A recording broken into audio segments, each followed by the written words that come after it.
பிதா, குமாரன், பரிசுத்த ஆவியின் திருப்பெயராலே ஆமென். கிறிஸ்துவுக்குள் அன்பானவர்களே, மகிழ்வான இந்த மற்றொரு புதிய மாதத்திற்குள்ளாக காலெடுத்து வைத்திருக்கிற நமக்கு இணையதளத்தின் வழியாக இந்த வழிபாட்டில் இணைவதற்கு கடவுள் அருள் செய்திருப்பதற்காக கடவுளுக்கு நாம் நன்றி செலுத்துகின்றோம். இந்த வழிபாட்டிலே இணைகின்ற உங்கள் அனைவரையும் ஆண்டவர் இயேசு கிறிஸ்துவின் திருப்பெயரிலே அன்போடு கூட வாழ்த்தி வரவேற்கிறேன். நாம் ஜெபத்துடன் இந்த வழிபாட்டை துவங்குவோம். இருக்கிற இடங்களிலே தலைகளை தாழ்த்தி கண்களை மூடி ஆண்டவரை நோக்கி மன்றாடுவோம். அருளறைந்த எங்கள் அன்பின் ஆண்டவரே, மகிழ்வான இந்த புதிய மாதத்திற்காக நாங்கள் உமக்கு நன்றி செலுத்துகிறோம். உங்களுடைய பேர் அருளினாலும் இரக்கத்தினாலும் இந்த 2020 ஆண்டின் 4 மாதங்களை நாங்கள் நிறைவு செய்து இந்த 5வது மாதத்திற்குள்ளாக காலெடுத்து வைக்க நீர் தந்த உங்களுடைய பேர் அருளுக்காக நாங்கள் உமக்கு நன்றி செலுத்துகிறோம். நாங்கள் நிற்பதும் நிர்மூலமாகாமல் இருப்பதும் உங்களுடைய சுத்த கிருபை என்பதை இந்த நாட்கள் எங்களுக்கு உறுதி செய்கிறதற்காக நாங்கள் உம்மை துதிக்கிறோம். இப்பொழுதும் இந்த மாதத்தின் முதல் நாள் அன்று உம்முடைய திரு சன்னிதானத்திலே இருக்கிற இடங்களிலே நாங்கள் ஒன்றிணைந்து உம்மை வழிபட உம்முடைய திருமறை வசனங்களை தியானிக்க நீர் எங்களுக்கு தருகின்ற இந்த வேலைக்காகவே துதிக்கிறோம். இந்த வழிபாட்டில் இணைகின்ற எங்கள் அனைவருக்கும் இந்த வழிபாடு பொருள் உள்ளதாக ஆசீர்வாதமானதாக அமைய நீர் இந்த வழிபாட்டை எங்கள் அனைவரையும் ஆசீர்வதித்து வழிநடத்த வேண்டும் என்று உமக்கே எல்லா துதிக்கான மகிமை நன்றி செலுத்தி ஆண்டவர் இயேசு கிறிஸ்துவின் திருப்பெயரில் வேண்டுகிறோம். அன்பின் நல்ல கடவுளே, ஆமென்.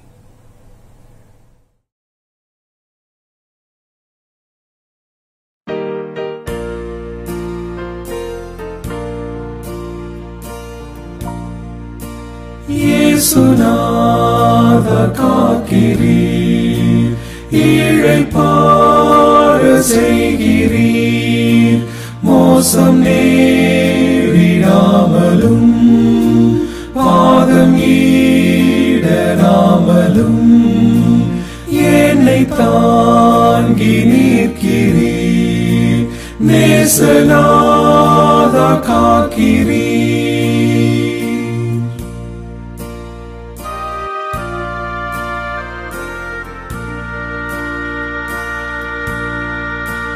வாரி போன்ற லோகத்தில் யாத்திரை செய்து போகையில் சூறை காற்று மோதினும் ஆழி கோஷ்டமாயினும் அமைதல் உண்டாகுவீர், நேசநாத காக்கிறீர்.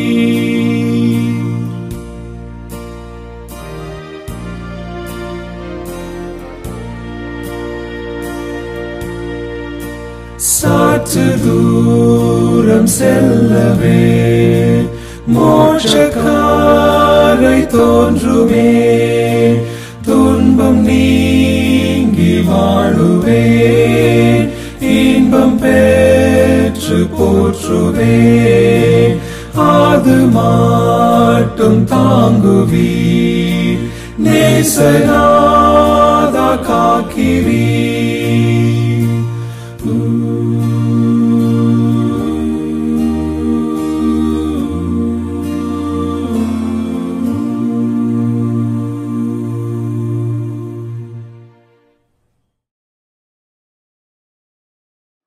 வாசிக்கும்படியாக குறிக்கப்பட்ட சங்கீதம் 91 சங்கீதம் 1 வசனம் முதல் 16 வசனம் வரை. Psalms 91 verses from 1 to 16. உன்னதமானவரின் மறைவில் இருக்கிறவன் சர்வ வல்லவருடைய நிழலில் தங்குவான். நான் கர்த்தரை நோக்கி, நீர் என் அடைக்கலம், என் கோட்டை, என் தேவன், நான் நம்பியிருக்கிறவர் என்று சொல்லுவேன். அவர் உன்னை வேடனுடைய கண்ணிக்கும் பாழாக்கும் கொள்ளை நோய்க்கும் தப்புவிப்பார். அவர் தமது சிறகுகளாலே உன்னை மூடுவார். அவர் செட்டைகளின் கீழே அடைக்கலம் புகுவாய். அவருடைய சத்தியம் உனக்கு பரிசையும் கேடகமும் ஆகும். இரவில் உண்டாகும் பயங்கரத்துக்கும் பகலில் பறக்கும் அம்புக்கும் இருளில் நடமாடும் கொள்ளை நோய்க்கும் மதியானத்தில் பாழாக்கும் சங்காரத்துக்கும் பயப்படாதிருப்பாய். உன் பக்கத்தில் 1000 பேரும் உன் வலதுபுறத்தில் 10,000 பேரும் விழுந்தாலும் அது உன்னை அணுகாது. உன் கண்களால் மாத்திரம் நீ அதை பார்த்து துன்மார்க்கருக்கு வரும் பலனை காண்பாய். எனக்கு அடைக்கலமாய் இருக்கிற உன்னதமான கர்த்தரை உனக்கு தாபரமாக கொண்டாய். ஆகையால் பொல்லாப்பு உனக்கு நேரிடாது, பாதை உன் கூடாரத்தை அணுகாது. உன் வழிகளில் எல்லாம் உன்னை காக்கும்படி உனக்காக தம்முடைய தூதர்களுக்கு கட்டளையிடுவார். உன் பாதம் கல்லில் இடராதபடிக்கு அவர்கள் உன்னை தங்கள் கைகளில் ஏந்தி கொண்டு போவார்கள். சிங்கத்தின் மேலும் விரியன் பாம்பின் மேலும் நீ நடந்து பாலசிங்கத்தையும் வலு சர்ப்பத்தையும் மிதித்து போடுவாய். அவன் என்னிடத்தில் வாஞ்சையா இருக்கிறபடியால் அவனை விடுவிப்பேன். என் நாமத்தை அவன் அறிந்திருக்கிறபடியால் அவனை உயர்ந்த அடைக்கலத்திலே வைப்பேன். அவன் என்னை நோக்கி கூப்பிடுவான், நான் அவனுக்கு மறு உத்தரவு அருளி செய்வேன். ஆபத்தில் நானே அவனோடு இருந்து அவனை தப்புவித்து அவனை கனப்படுத்துவேன். நீடித்த நாட்களால் அவனை திருப்தியாக்கி என் ரட்சிப்பை அவனுக்கு காண்பிப்பேன். வாசிக்கும்படியாக குறிக்கப்பட்ட விசேஷித சங்கீதம் வாசித்தாயிற்று. தேவனுக்கே மகிமை உண்டாவதாக. நாம் ஜெபம் செய்வோம். எங்கள் கற்பாரையும் மீட்பருமாகிய ஆண்டவரே, அடியனின் வாயின் வார்த்தைகளும் இந்த தியானத்திலே இணைகின்ற அனைவருடைய உள்ளத்தின் எண்ணங்களும் உமது சமூகத்தில் எப்பொழுதும் ஏற்புடையதாய் இருப்பதாக. ஆமென். கிறிஸ்துவுக்குள் அன்பானவர்களே, மீண்டும் உங்கள் அனைவரையும் ஆண்டவர் இயேசு கிறிஸ்துவின் திருப்பெயரிலே அன்போடு கூட வாழ்த்துவதிலே நான் மகிழ்கிறேன். ஆண்டவருடைய பேர் இரக்கத்தினாலும் அவருடைய கிருபையினாலும் இந்த ஆண்டினுடைய 4 மாதங்களை நாம் நிறைவு செய்து இந்த 5வது மாதத்துக்குள்ளாக காலெடுத்து வைக்க கடவுள் நமக்கு அருள் தந்திருக்கிறார். எனவே கடவுளுக்கு நாம் நன்றி செலுத்துகிறோம்.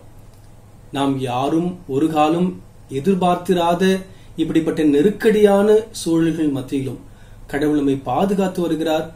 அதே கடவுள் தொடர்ந்து நம்மை பாதுகாத்து வழிநடத்துவார் என்பதிலே எந்த விதமான சந்தேகமும் இல்லை. இந்த மாதத்திற்காக நாம் சிந்திக்கும்படியாக கடவுள் நமக்கு தருகின்ற வாக்குத்தத்தமாக நாம் தியானிக்கவிருக்கின்ற வசனம், நாம் பாடமாக படிக்க கேட்ட திருமறை பகுதியாகிய சங்கீதம் 91 3வது வசனம். ஆண்டவர் உம்மை வேடரின் கண்ணியினின்றும் கொன்றழிக்கும் கொள்ளை நோயினின்றும் தப்புவிப்பார். Psalms 91:3 says, For he will deliver you from the snare of the fowler and from the deadly pestilence. இந்த வாக்குத்தத்தத்தை இந்த மாதம் முழுவதும் மாத்திரமல்ல, நம் வாழ்வு முழுவதும் ஆண்டவர் நிறைவேற்றி வழிநடத்துவாராக. திருமறையிலே பல சங்கீதங்கள் நம்முடைய மனதிற்கு மிகவும் பிடித்தமான ஒன்று. அதில் மிக முக்கியமானது சங்கீதம் 91 என்று சொன்னால் அது கண்டிப்பாக மிகையாகாது. ஒருவேளை நம்மிலே பல பேர் இந்த சங்கீதத்தை மனப்பாடமாகவும் சொல்லுகின்ற அளவுக்கு மனனம் செய்து வைத்திருப்போம் என்பதிலும் மாற்று கருத்துக்கு இடமில்லை. கடினமான சூழல்களை நாம் எதிர்கொள்கின்ற பொழுது இந்த சங்கீதத்தினுடைய வசனங்களை தொடர்ந்து நாம் தியானிக்க வேண்டும் என்றும் நாம் பல நேரங்களிலே ஆலோசனை பெற்றிருப்போம். மிக குறிப்பாக இந்த கொரோனா வைரஸினுடைய பாதிப்புகளிலே அதனுடைய கடினமான நேரங்களிலே நாம் பயணிக்கின்ற பொழுதும் இந்த வசனங்கள் நமக்கு மிகப்பெரிய சத்துவத்தை தருகிறது என்றால் அது கண்டிப்பாக மிகையாகாது. இந்த சங்கீதத்திற்கு பல தலைப்புகள் தரப்படுகின்றன. This famous psalm is often to be referred as the psalm of God's protection and psalm of trust. கடவுளின் பாதுகாப்பின் சங்கீதம், நம்பிக்கையின் சங்கீதம் என்று இதற்கு பல பெயர்கள் உள்ளன. இன்னும் சிறப்பாக இதற்கு படை வீரனின் சங்கீதம், சிப்பாயின் சங்கீதம் என்கின்ற மற்றொரு பெயரும் இருக்கிறதையும் நாம் உணர்ந்து கொள்ள வேண்டும். This psalm is also referred as the soldier's psalm.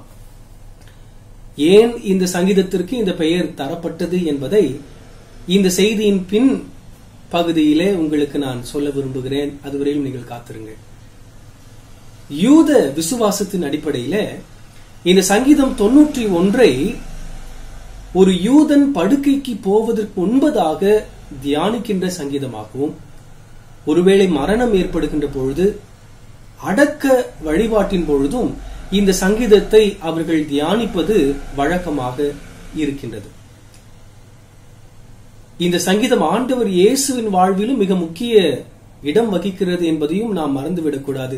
ஏனென்றால் இந்த சங்கீதத்தில் உள்ள ஒரு வசனத்தை கொண்டுதான் சாத்தான் இயேசுவை சோதிக்க முற்பட்டான், ஆனால் இயேசு அதை மேற்கொண்டார் என்பதை நாம் அறிந்திருக்கிறோம். பொதுவாக எல்லா சங்கீதத்திற்குமே அந்த சங்கீதத்தினுடைய தலைப்பிலே இது யாரால் எழுதப்பட்டது, எந்த சூழலில் எழுதப்பட்டது என்கின்ற விவரங்கள் எல்லாம் சொல்லப்படும். ஆனால் இந்த 91வது சங்கீதத்திற்கு அப்படிப்பட்ட தலைப்பு எதுவும் தரப்படவில்லை. இப்படி தலைப்பு இல்லாத சங்கீதத்திற்கு என்ன செய்வது என்பதற்கு யூதர்கள் ஒரு வழக்கத்தை வைத்திருந்தார்கள். அது என்ன? ஒரு சங்கீதத்திற்கு அது யாரால் எழுதப்பட்டிருக்கிறது என்கின்ற விவரங்கள் இல்லாத பொழுது அதன் முந்தைய சங்கீதத்தை நாம் பார்க்க வேண்டும். அந்த சங்கீதத்தை எழுதியவர் தான் இதையும் எழுதியிருக்க வேண்டும் என்கின்ற நம்பிக்கையோடு கூட ஒவ்வொரு சங்கீதத்திற்கும் பெயர் இல்லாததற்கு அவர் எழுதியிருக்க வேண்டும் என்கின்ற புரிதல் யூதர்கள் மத்தியில் இருந்தது. அப்படி சூழலிலே 90வது சங்கீதத்தை எழுதின மோசே இதையும் எழுதியிருக்க வேண்டும் என்கின்ற ஒரு புரிதலும் நம்பிக்கையும் யூதர்கள் மத்தியிலே இருக்கின்றது. இந்த சங்கீதத்தை நாம் படிக்கின்ற பொழுது திருக்கோவிலுக்கு தெய்வ பக்தியோடு கூட வருகின்ற ஒரு யூதனுக்கோ பிற மனிதருக்கோ ஒரு ஆசாரியனோ லேவியனோ தருகின்ற மறுமொழியாகவும் இந்த சங்கீதத்தினுடைய துவக்கம் இருப்பதினாலே இது ஒரு ஆசாரியனாலோ இல்லை என்றால் லேவியனாலோ எழுதப்பட்டிருக்கவும் வாய்ப்பு இருக்கிறது என்பதாக சொல்லப்படுகிறது. எப்படி இருந்தாலும் வாழ்க்கையிலே நமக்கு அச்சம் ஏற்படுகின்ற பொழுது, பதட்டம் ஏற்படுகின்ற பொழுது இந்த 91வது சங்கீதம் மிகப்பெரிய உற்சாகத்தையும் தைரியத்தையும் ஆற்றலையும் நமக்கு தருகிறது என்பதிலே எந்த விதமான மாற்று கருத்தும் இல்லை. இந்த சங்கீதத்தை முழுவதுமாக நாம் படித்தோம் என்று சொன்னால் ஒரு முக்கிய கருத்து மேலோங்கி இருக்கின்றது. இன்னும் சொல்ல வேண்டும் என்றால் ஒரு குறிப்பிட்ட வார்த்தையை நாம் மேலோங்கி புரிந்து கொள்வதற்கு உதவியாக அமையும். அதுதான் செக்யூரிட்டி, பாதுகாப்பு. இந்த உலகத்தில் வாழ்கின்ற அனைவருக்கும் அடிப்படையான தேவையாக இருப்பது பாதுகாப்பு. சிறப்பாக இந்த கொரோனா வைரஸினுடைய பாதிப்புகளினுடைய நாட்களிலே பயணித்துக் கொண்டிருக்கின்ற பொழுது அனைவருடைய மனதிலும் வாழ்விலும் இருக்கின்ற மிகப்பெரிய ஒரு கலக்கம் என்ன? நாம் பாதுகாப்பாக இருக்கிறோமா, தொடர்ந்து பாதுகாப்பாக இருப்போமா என்பதுதான் நம் அனைவருடைய உள்ளத்திலும் எழுகின்ற மிகப்பெரிய கேள்வி. மிக குறிப்பாக மருத்துவத்துறையிலே நம்முடைய திருச்சபையின் பல அன்பர்கள் பணி செய்கிறார்கள். அவர்கள் மத்தியிலே கூட இப்படிப்பட்ட எண்ணங்கள் இருக்கலாம். கடவுள் நம்மை பாதுகாப்பாரா, நாம் பாதுகாப்பாக இருக்க முடியுமா என்பதை நம் மனதிலே நீங்களும் நானும் எழுப்பினால் இந்த சங்கீதம் நமக்கு தருகின்ற மிகப்பெரிய ஒரு நம்பிக்கை, கடவுள் நம்மை பாதுகாப்பார். இந்த சங்கீதம் முழுவதும் நம்ம படிக்கின்ற பொழுது என்னென்ன ஆபத்துகள் எல்லாம் வருவதற்கு வாய்ப்புள்ளது என்பதை அது விவரிக்கின்றது. அதே சமயத்தில் இந்த கடவுளை நம்பி வருகின்றவர்களை அவர்கள் இவைகள் அனைத்து நின்றும் பாதுகாக்க வல்லவர் என்பதையும் இந்த சங்கீதம் உறுதிப்படுத்துகிறது. 3வது வசனத்தை மீண்டும் ஒரு விஷயம் நான் படிக்கிறேன். ஆண்டவர் உம்மை வேடரின் கண்ணீர் நின்றும் கொன்றழிக்கும் கொள்ளை நோயின் நின்றும் தப்புவிப்பார். Psalm 91:3 Surely he will save you from the fowler's snare and from the deadly pestilence. இங்கு pestilence என்கின்ற வார்த்தைக்கு, கொள்ளை நோய் என்கின்ற வார்த்தைக்கு எபிரேயத்தில் பயன்படுத்தப்படுகின்ற வார்த்தை டெபர் என்பது. இதனுடைய பொருள் என்னவென்றால் a very serious epidemic of great magnitude, destructive plague. When we try to understand the Hebrew word for the word pestilence, it is deber, which means a very serious epidemic of great magnitude, destructive plague. மிகப்பெரிய அளவிலே அழிவை ஏற்படுத்தக்கூடிய கொள்ளை நோய் என்பது இதனுடைய பொருள். King James version என்கின்ற மொழிபெயர்ப்பிலே நாம் படிக்கின்ற பொழுது இந்த வார்த்தை நோய்சம் பெஸ்டிலன்ஸ் என்று அழைக்கப்படுகிறது. அதனுடைய பொருள் என்ன? ரஷிங் கெலாமிட்டி, விரைந்து செல்லும் பேர் அழிவு என்பது அதனுடைய விளக்கம். கொள்ளை நோய் என்பதை பொதுவாக ஒருவரால் கண்டு உணர்ந்து கொள்ள முடியாது. அது வந்திருக்கிறதா என்று யோசித்து பார்ப்பதற்கு முன்பதாகவே அது எங்கும் பரவி, காற்றிலே பரவி, பல இடங்களிலே பரவி மக்களை கொன்று அழித்து விடும் என்பதை இந்த கொரோனா வைரஸ் தான் நமக்கு சிறப்பான உதாரணமாக இருக்கின்றது. இந்த வசனத்திலே சங்கீதக்காரன் 2 ஆபத்துகளை குறிப்பிடுகின்றார். The psalmist mentions 2 perils in this verse. The first one, snare of the fowler, and the second one is the deadly pestilence. முதலாவது வேடரின் கண்ணி, இரண்டாவது கொன்றழிக்கும் கொள்ளை நோய். வேடனுடைய கண்ணி எதற்கு வைக்கப்படுகிறது என்பதை நாம் அனைவரும் அறிந்திருக்கிறோம். கவனமில்லாத ஒரு பறவை உணவு உண்பதற்காக வந்து அமருகின்ற பொழுது வேடன் வைக்கின்ற கண்ணியிலே அந்த பறவை அகப்பட்டுக் கொண்டிருக்கிறது. இந்த பறவைகளுக்கு வைக்கப்படுகின்ற கண்ணி என்கின்ற வார்த்தைக்கு எபிரேயத்தில் பயன்படுத்தப்படுகின்ற சொல் பக் என்பது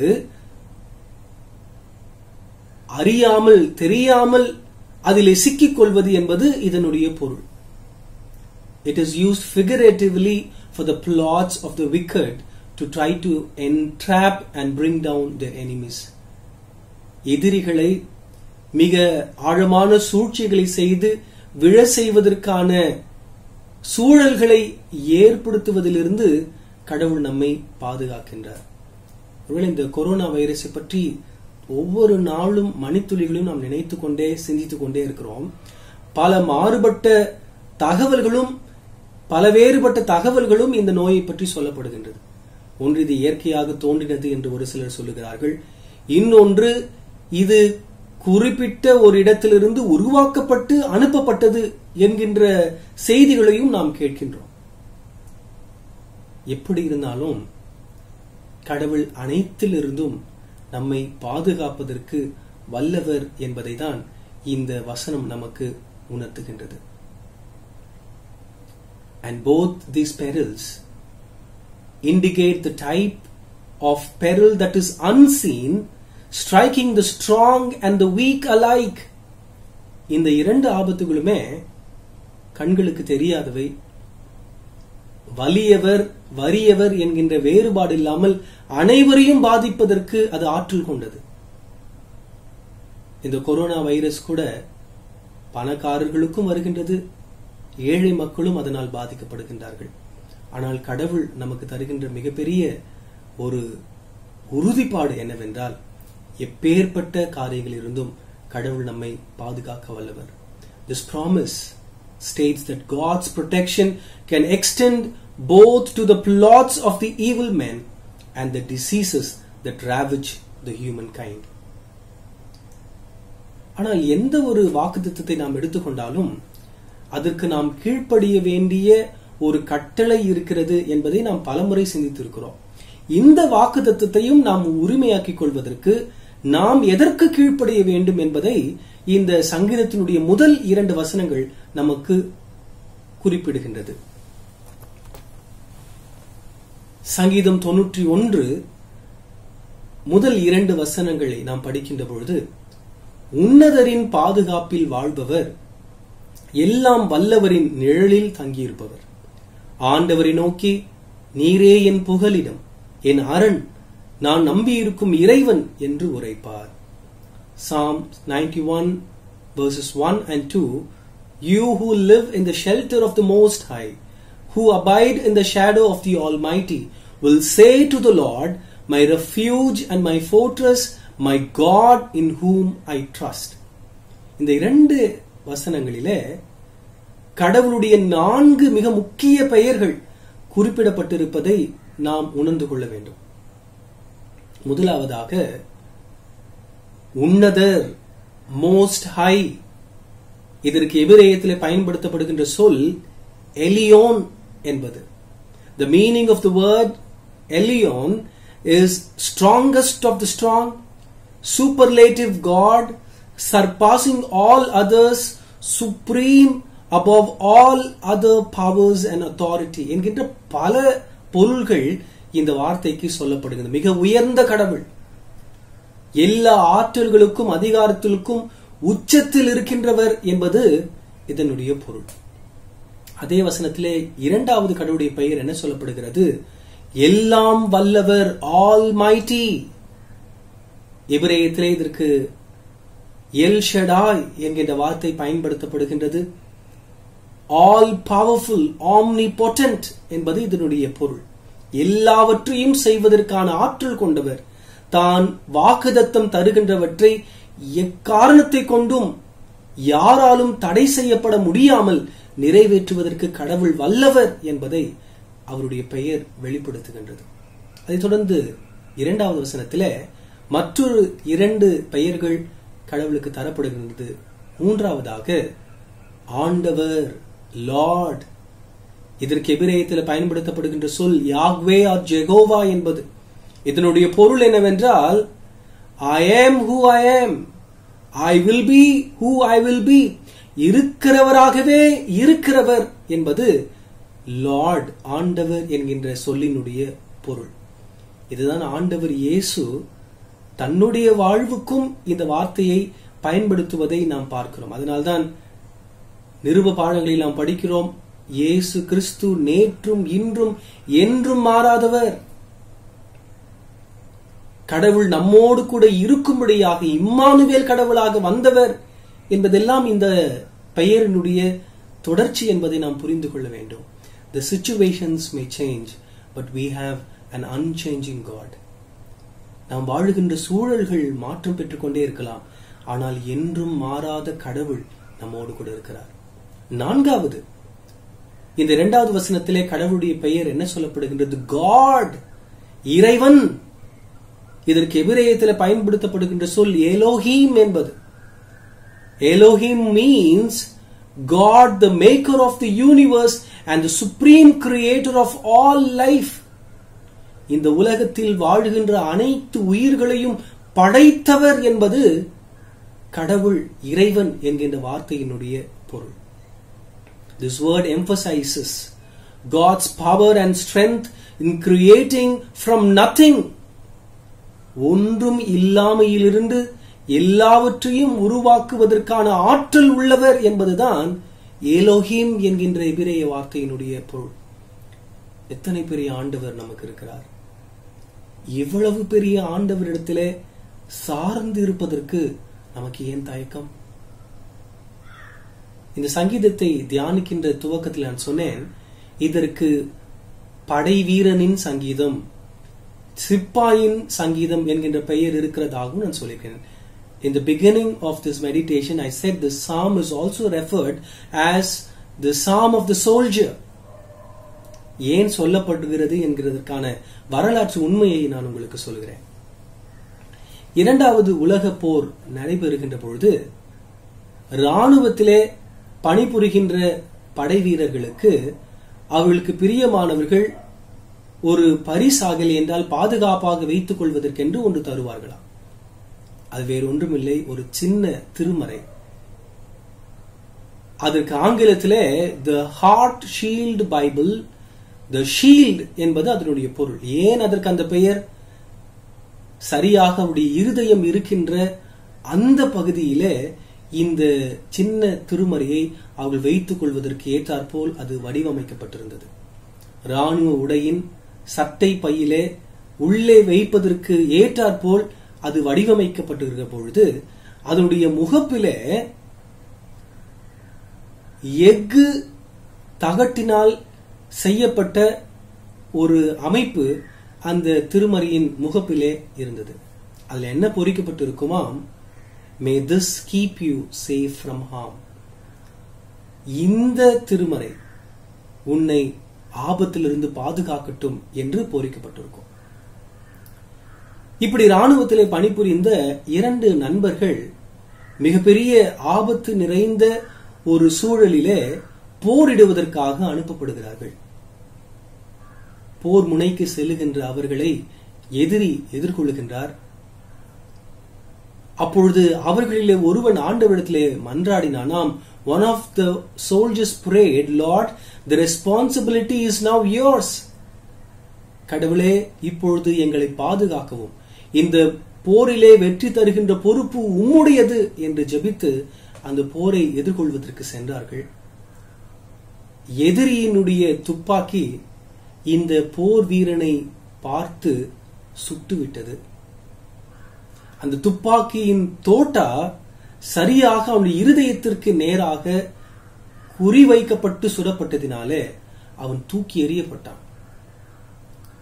தன் உடனிருந்த நண்பன் துப்பாக்கி தோட்டாவினாலே துளைக்கப்பட்டு இறந்து தரையிலே கிடக்கிறானே என்று ஓடி சென்று பார்த்த அவனுடைய நண்பனுக்கு மிகப்பெரிய அதிர்ச்சி. அவன் நண்பன் இறக்கவில்லை. இன்னும் மிகப்பெரிய ஆச்சரியம் என்ன? விழுந்த அந்த நண்பன் போர் வீரன் எழுந்து நின்றான்.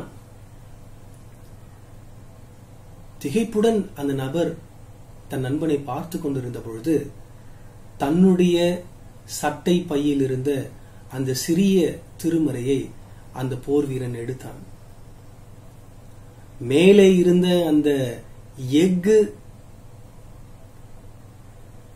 தகடு தோட்டாவினால் துளைக்கப்பட்டிருந்தது. எவ்வளவு தூரம் அது பாய்ந்திருக்கிறது என்று சொல்லி அந்த திருமறையை ஒவ்வொரு பக்கமாக திருப்பி பார்த்த பொழுது அந்த துப்பாக்கியின் தோட்டா சரியாக ஒரு வசனத்திற்கு முன்பதாக நின்று கொண்டிருந்ததாம். அது என்ன வசனம் தெரியுங்களா?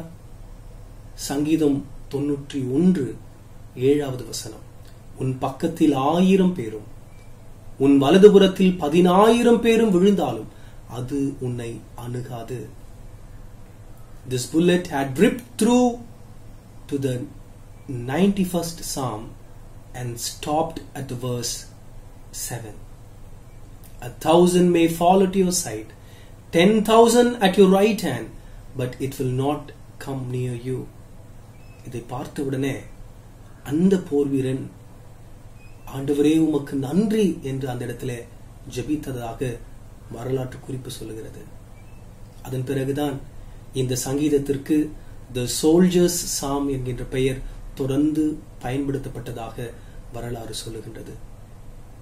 கிறிஸ்துவுக்குள் அன்பானவர்களே, இந்த மாதத்தை எதிர்நோக்கி இருக்கின்ற நாம் பலவிதமான நெருக்கடிகள், ஆபத்துகள், பலவிதமான கொள்ளை நோய்கள், உயிரை அச்சுறுத்துகின்ற சூழல்கள் நம்மை நெருக்கி இருக்கின்ற பொழுது நம்முடைய எதிர்காலம் எப்படி இருக்குமோ, நாம் பாதுகாக்கப்படுவோமா என்கின்ற அச்சம் நம்முடைய உள்ளத்தில் எழுகின்ற பொழுது கடவுள் நமக்கு தருகின்ற மிகப்பெரிய வாக்குறுதி, அவர் உன்னை வேடரின் கண்ணிக்கும் கொன்றழிக்கும் கொள்ளை நோய்க்கும் தப்புவிப்பார். இந்த கடவுளிடத்திலே தஞ்சம் புகுந்து கொள்ளவும், கடவுள் தருகின்ற பாதுகாப்பை நம் வாழ்விலே உணர்ந்து தொடர்ந்து ஆண்டவருக்கு சாட்சிகளாக வாழவும் ஆண்டவரிடத்திலே நம்மை அர்ப்பணிப்போமா?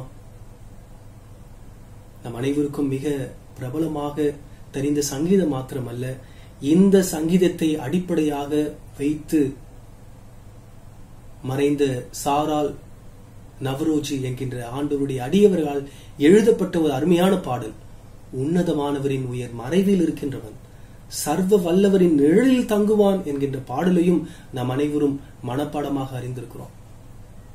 எனவே இந்த பாதுகாக்கின்ற கடவுளிடத்திலே நம்மையும் நம்முடைய குடும்பத்தையும் நமக்கு அறிமுகமானவர்கள் இந்த உலகத்தில் உள்ள மக்கள் அனைவரையும் ஒப்புக் கொடுத்து கடவுள் மாத்திரமே நம்மை பாதுகாக்க முடியும் என்கின்ற சூழலிலே கடந்து கொண்டிருக்கின்ற நாம் அது நம் வாழ்விலே உணர்ந்தவர்களாக பயணிக்க, கடவுள் நம் ஆசீர்வதிக்க, பாதுகாக்க கடவுளத்தில் நம்மை அர்ப்பணித்து ஜெபித்து இந்த தியானத்தை நிறைவு செய்வோம்.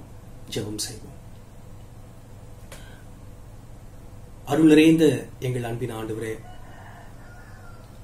உம்முடைய அருளினாலே இந்த மாதத்திற்கான வாக்குத்தத்தத்தை நாங்கள் சிந்திக்க எங்களுக்கு அருள் செய்ததற்காக நாங்கள் உம்மை துதிக்கிறோம்.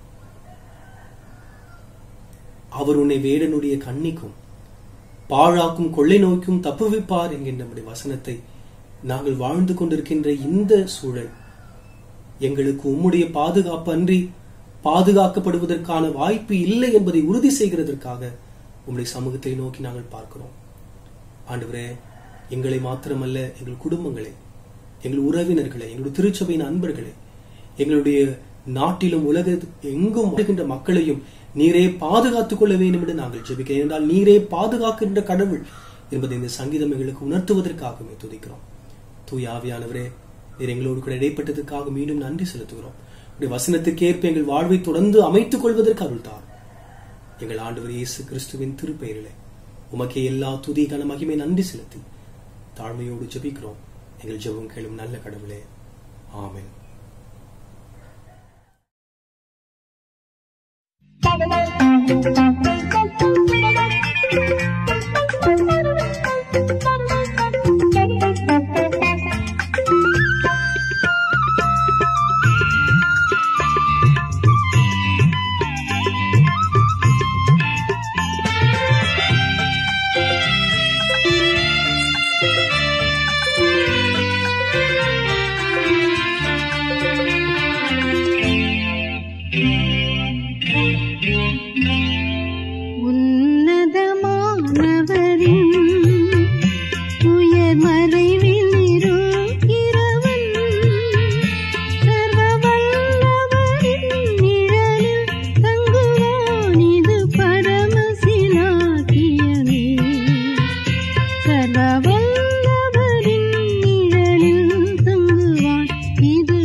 சேட்டையின் கீழடைக்கலம் புகவே தம் சிறகுகளால் மூடுவார். அவர் சேட்டையின் கீழடைக்கலம் புகவே தம் சிறகுகளால் மூடுவார்.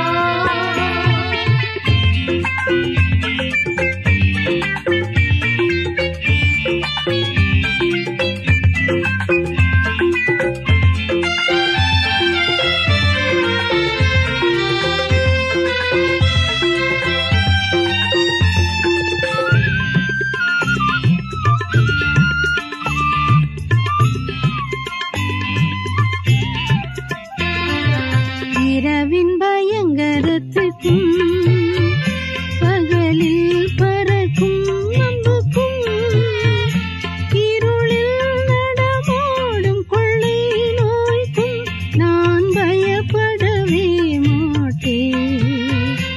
இருளில் நடமாடும் கொள்ளை நோய்க்கும் நான் பயப்படவே மாட்டேன். அவர் சேட்டையின் கீழடைக்கலம் புகவே தம் சிறகுகளால் மூடுவார். அவர் சேட்டையின் கீழடைக்கலம் புகவே தம் சிறகுகளால் மூடுவார்.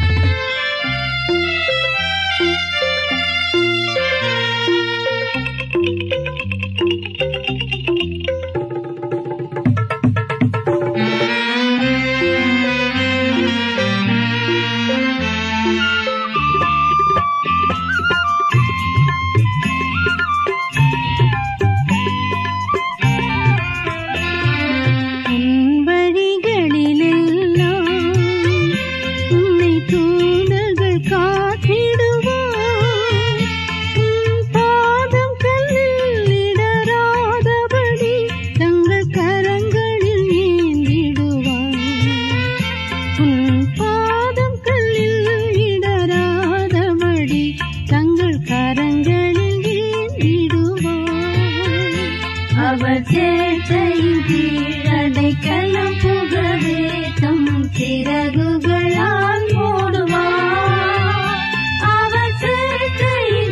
கீழடைக்கலம் புகவே தம் சிறகுகளால் மூடுவார்.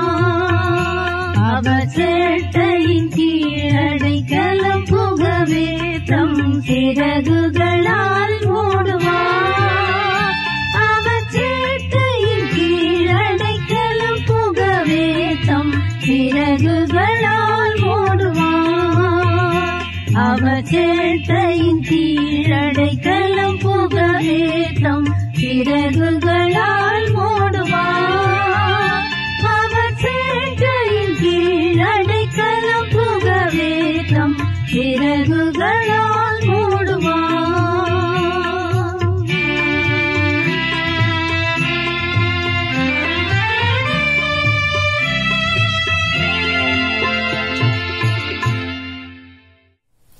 நாம் ஜெபம் செய்வோம். கிருபையும் அன்பும் நிறைந்த எங்கள் ஆண்டவரே, மீண்டும் இந்த சிறப்பான புதிய மாதத்திற்காக நாங்கள் உமக்கு நன்றி செலுத்துகிறோம். உம்முடைய அருளினாலே இந்த மாதத்தின் முதல் நாள் அன்று நாங்கள் இருக்கிற இடங்களிலே வழிபாட்டிலே பங்கு பெற சிறப்பாக நீர் எங்களுக்கு கற்றுத்தந்த திருமறை வசனங்களை தியானிக்க தந்த கிருபைகளுக்காக உம்மை நாங்கள் துதிக்கிறோம். நீர் எங்களை பாதுகாக்கின்ற கடவுளாக இருப்பதினாலே எப்பொழுதும் உம்மை சார்ந்து வாழுகின்ற கிருபைகளை நீர் எங்களுக்கு தர வேண்டும் என்று நாங்கள் ஜெபிக்கிறோம். ஒருவேளை நாங்கள் வாழ்ந்து கொண்டிருக்கின்ற இந்த நாட்கள் மிக நெருக்கடியான நாட்களாக இருக்கின்ற பொழுதும் கர்த்தருடைய பிரசன்னமும் பாதுகாவலும் இம்மட்டும் எங்களை பாதுகாத்ததை போல தொடர்ந்து எங்களை பாதுகாப்பதற்கு உறுதி செய்வதற்காக நாங்கள் உமக்கு நன்றி செலுத்துகிறோம். ஆண்டவரே, உங்களுடைய பேர் அருளினாலே கடந்த 4 மாதங்களை நாங்கள் கடக்க எங்களுக்கு அருள் செய்து உமக்கு ஸ்தோத்திரம். இந்த புதிய மாதத்தையும் நீர் எங்களுக்கு ஆசீர்வதித்து தாரும். இந்த எதிர்காலம் எப்படி இருக்கும் என்பதை நாங்கள் அறியோம் ஆண்டவரே. ஆனால் எப்பொழுதும் எங்கள் எதிர்காலத்தை தம்முடைய கரத்தில் வைத்திருக்கின்ற ஆண்டவர் எங்களோடு கூட பயணிக்கிறீர் என்கின்ற அந்த விசுவாசத்தோடு உண்மை நாங்கள் தொடர்ந்து பற்றி ஜீவிப்பதற்கு எங்களுக்கு அருள் தர வேண்டும் என்று நாங்கள் மன்றாடுகிறோம். இந்த புதிய மாதத்திலே ஆண்டவரே, எங்கள் அனைவருக்கும் இந்த மாதம் ஆசீர்வாதமானதாக அமைய நீர் அருள் தாரும். எங்கள் தனிப்பட்ட வாழ்விலும், எங்கள் குடும்ப வாழ்விலும், எங்களுடைய பிள்ளைகளுடைய எதிர்கால வாழ்விலும், நாங்கள் கையிட்டு செய்கின்ற வியாபாரங்களிலும், கையிட்டு செய்கின்ற பணிகளிலும் ஆண்டுடைய ஆசீர்வாதமும் பாதுகாவலும் நிறைவாக தங்கியிருக்க வேண்டும் என்று சொல்லி நாங்கள் ஜெபிக்கிறோம். ஒருவேளை கடந்த மாதம் முழுவதும் இந்த ஊரடங்கு உத்தரவு நிமித்தமாக பல குடும்பங்களிலே சரியாக வேலைக்கு செல்லாததினாலே, அதனாலே சரியான வருமானங்கள் ஈட்டப்படாததினாலே வறுமையின் பிடியில் இருக்கின்ற மக்கள் உண்டு ஆண்டவரே. அவர்களுக்கெல்லாம் விசேஷித்த அருளையும் ஆசீர்வாதத்தையும் நலன்களையும் ஆண்டவர் பரத்திலிருந்து தந்தருள வேண்டும் என்று சொல்லி உம்மை நோக்கி நாங்கள் ஜெபிக்கிறோம். சிறப்பாக எங்களுக்கு நீ தந்திருக்கின்ற நன்மைகளை இப்படிப்பட்ட தேவையுள்ள மக்களோடு எப்பொழுதும் நாங்கள் ஆண்டவரை பரிமாறிக்கொள்ள, உங்களுடைய நன்மைகளை நாங்கள் பகிர்வதன் வழியாக இறை அரசினுடைய தகவல்களை நாங்கள் உறுதி செய்வதற்கு நீர் எங்களுக்கு அருள் தர வேண்டும் என்று நாங்கள் ஜெபிக்கிறோம். சிறப்பாக ஆண்டவரே, இந்த சூழல்கள் எல்லாம் மிக விரைவாக மாற்றம் பெறுவதற்கு நீர் உதவி செய்யும். இந்த வைரஸினுடைய பாதிப்புகள் தொடர்ந்து பரவிக்கொண்டே இல்லாதபடிக்கு இதை முழு கட்டுப்பாட்டுக்குள்ளே கடவுள் கொண்டு வர வேண்டும் என்று சொல்லி நாங்கள் ஜெபிக்கிறோம். நாங்கள் அனைவரும் இயல்பான நிலைக்கு திரும்புவதற்கு நீர் எங்களுக்கு அருள் தாரும். நாங்கள் இழந்த நன்மைகளை எல்லாம் மறுநாட்களிலே பெற்றுக் கொள்வதற்கு நீர் கிருபை தாரும். குறிப்பாக இந்த ஊரடங்கு உத்தரவு நிமித்தமாக பல நிலைகளிலே பாதிக்கப்பட்டிருக்கின்ற மக்கள் ஒரு நாளும் தங்கள் எதிர்கால வாழ்வை குறித்து கவலையோடு கேள்விக்குறிகளோடு கூட இருந்து விடாதபடிக்கு எங்களை எப்பொழுதும் பாதுகாக்கிற கடவுளுடைய சமூகத்தில் தங்கள் வாழ்க்கையை அர்ப்பணித்தவர்களாக இழந்த நன்மைகளை எல்லாம் பெற்றுக் கொள்வதற்கு நீர் கிருபை தர வேண்டும் என்று சொல்லி உம்மை நோக்கி நாங்கள் ஜெபிக்கிறோம். இந்த மாதம் முழுவதும் எங்களோடு கூட இருந்து நீர் நடத்தும். உம்மை உறுதியாக பற்றுக்கொண்டு எப்பொழுதும் உம்மை சார்ந்தவர்களாக நாங்கள் வாழ்ந்து இந்த மாதத்தை மாத்திரமல்ல, எது நோக்கியிருக்கிற வாழ்வின் அனைத்து நாட்களையும் நாங்கள் எதிர்கொள்வதற்கு உம்முடைய அருளை தந்திட வேண்டும் என்று சொல்லி நாங்கள் ஜெபிக்கிறோம். இந்த வழிபாட்டிலே ஒரு நிறைவான பிரசனம் எங்களோடு கூட இருந்ததுக்காக மீண்டும் நாங்கள் உம்மை துதிக்கிறோம், ஸ்தோத்திரிக்கிறோம். உம்முடைய அன்பின் கரங்களில் அனைவரும் தாழ்த்தி ஒப்புக் கொடுத்து உமக்கே எல்லா துதியும் கன மகிமையும் நன்றியும் செலுத்தி எங்கள் ஆண்டவர் இயேசு கிறிஸ்துவின் திருப்பெயரில் வேண்டுகிறோம். அன்பின் நல்ல கடவுளே, ஆமென். நம் ஆண்டவர் இயேசு கிறிஸ்துவின் அருளும் கடவுளின் அன்பும் தூய ஆவியானவர் நிறைவான ஆசீர்வாதம் வடிநடத்து நம் அனைவரோடும் கூட இன்றும் என்றும் சதா காலமும் நீடித்து நிலைத்திருந்து காப்பதாக. ஆமென்.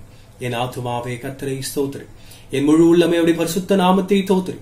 என் ஆத்துமாவே கர்த்தரை தோத்திரி, அவர் செய்த சகல உபகாரங்களை மறவாதே. ஆமென். கர்த்தர் உங்களோடு இருப்பாராக, அவர் உமது ஆவியோடும் இருப்பாராக. இறை சமாதானமும் பாதுகாவலும் அனைவரோடும் கூட குடும்பங்களோடு கூட இன்றும் என்றும் சதா காலமும் நிலைத்திருப்பதாக ஆண்டவருடைய திருப்பெயராலே. ஆமென்.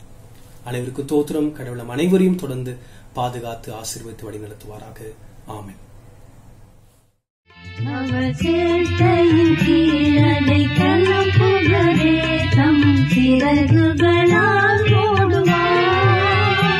அவர் சேட்டையின் கீழடைக்கலம் புகழே தம் சிறகுகளால்